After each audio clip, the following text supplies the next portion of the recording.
រៀបរាប់អស់រឿងដែលឈឺចាប់ព្រោះស្នេហ៍ឈឺចាប់វ័យមិនស្មើនឹងស្នេហ៍ក្បត់ទោះជាទឹកភ្នែកខ្ញុំហូរជន់ចូលខ្លាចជាស្ទឹង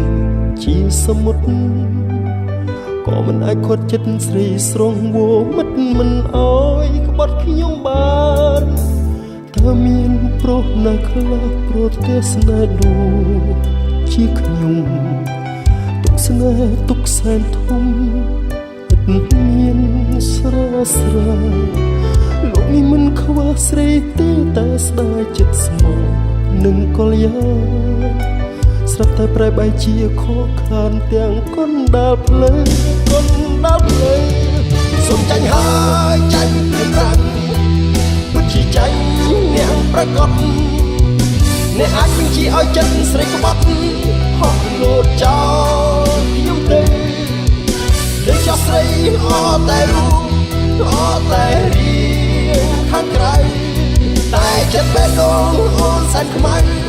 បងមិនត្រូវការស្រីដូចអូនទេ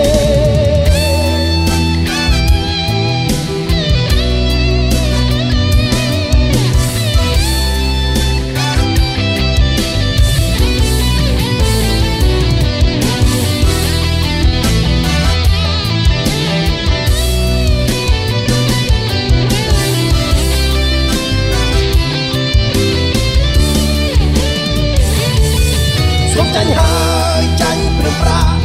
ពិតជាចាញ់អ្នកប្រកបអ្នកអាចបញ្ជាឲ្យចិត្តស្រីក្បត់អស់លោតចោលខ្ញុំទេនឹងចោលស្រីអត់តែរូបអត់តែរៀងខាងក្រៅ